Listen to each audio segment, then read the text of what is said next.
अहम खबर आ रही है कि वादी तीरा में दहशतगर्द सरगर्मियों ने पेशावर के लिए खतरे की नई घंटी बजा दी है। फितनौल खवारिज ने फिर से नेटवर्क्स के जरिए पेशावर पर हमले शुरू कर दिए हैं। ज़राए बता रहे हैं कि तीरा और पेशावर का फासला तकरीबन 70 किलोमीटर है। सफ़र का वक्त सिर्फ 2 घंटे है। 24 नवंबर को FC हेडक्वार्टर्स पेशावर पर हमले में खवारिज ने तीरा का रास्ता इख्तियार किया है। इसी हवाले से बात करेंगे, नुमाइंदा खुसूसी सलमान अवान ज्वाइन करें। सलमान, क्या कुछ सामने आ सका है इस हवाले से?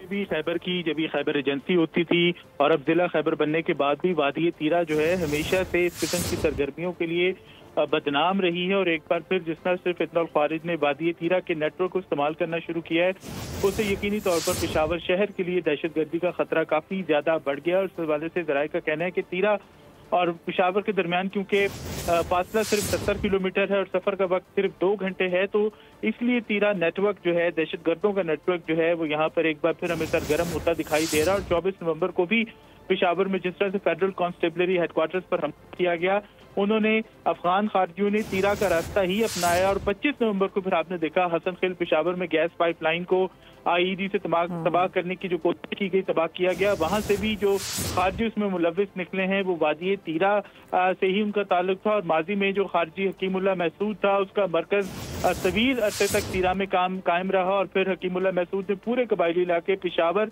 और मुल्क भर में जो कार्रवाइयाँ की, उनका मरकज मंबा, उनका जो हेडक्वार्टर है वो तीरा में था। तो तीरा की वादी जो है बदकिस्मती से दहशतगर्दों के जंगल में आप कह सकते हैं कि मौजूद थी पहले भी, और एक बार फिर दहशतगर्द वहां पर पंजे गाड़ने की कोशिश करते दिखाई दे रहे हैं। और जो अफगान शहरी इन दहशतगर्दी की कार्रवाइयों में मुलविस हैं, उनके राब्ते, उनके ताने बाने भी तीरा में मौजूद जो दहशतगर्दों के नेटवर्क्स हैं उनके साथ मिलते हैं। 2014 में आपको याद होगा जो के ऊपर हमला किया गया था, उसकी मनसूबाबंदी भी खारिज ने तीरा में वाकया इन्हीं खुफिया मराकज के अंदर की थी, जो कि बाद में फिर हमें पता चला। और एक बार फिर अब ये देखा जा रहा है कि तीरा से आने वाले दहशतगर्दों की तादाद में इजाफा हो रहा है। उनकी पनाहगाहें जो खारजी हैं अफगानिस्तान से आने वाले वहां पर मौजूद नेटवर्क के साथ उनको पनाहगाह फराहम करते हैं। और मंशियात का कारोबार जो है वो बेसिकली एक बेस का काम करता है, एक सपोर्ट का काम करता है, जिसके जरिए ये दहशतगर्द जो है इनको सपोर्ट मिलती है, इनको पनाहें मिलती हैं। और इनकी तमाम तर कार्रवाइयाँ जो है वो फिर मंशियात के कारोबार से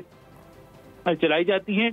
और उसके बाद फिर DGI इस्पियार भी आपने देखा होगा अपनी प्रेस कॉन्फ्रेंसेज में बारहा कह चुके हैं कि मंशियात के कारोबार और दहशतगर्दी के दरमियान जो नेक्सस है, ये नेक्सस तोड़ना बहुत जरूरी है, क्योंकि दहशतगर्दों को माली सपोर्ट इसी मंशियात के कारोबार के साथ मिलती है। और तीरा में जो मंशियात का कारोबार का, मंशियात के साथ साथ दहशतगर्दी का नेक्सस है, उसका गठजोड़ और उससे पैदा होने वाली दहशतगर्दी जो है उसके लिए जरूरी हो गया है कि उसे खत्म किया जाए। क्योंकि अगर ये नेक्सस अगर खत्म ना हुआ तो पेशावर के अंदर आप देखेंगे कि दहशतगर्दी में खुदा न खास्ता एक बार फिर इजाफा हो सकता है। इसलिए जरूरी है कि जो मौजूदा सूबाई हुकूमत है, क्योंकि अमन अमान बरकरार रखना बेसिकली आइन के मुताबिक, कानून के मुताबिक सूबाई हुकूमत की जिम्मेदारी है, वो अपनी जिम्मेदारियां पूरी करे और एक बेकार, एक लाहासिल, गैर आइनी, गैर कानूनी मुतालबात के बजाय जो है अपनी जो असल जिम्मेदारी है, जिसके तहत जो सूबाई हुकूमत है उसने हल्फ उठा रखा है, वो अवाम के जानो माल का तहफ़्फ़ुज़ करे, शहरियों के जानो माल का तहफ़्फ़ुज़ करे और दहशतगर्दों को कंट्रोल करे। और उस कंट्रोल करने के लिए जरूरी है कि तमाम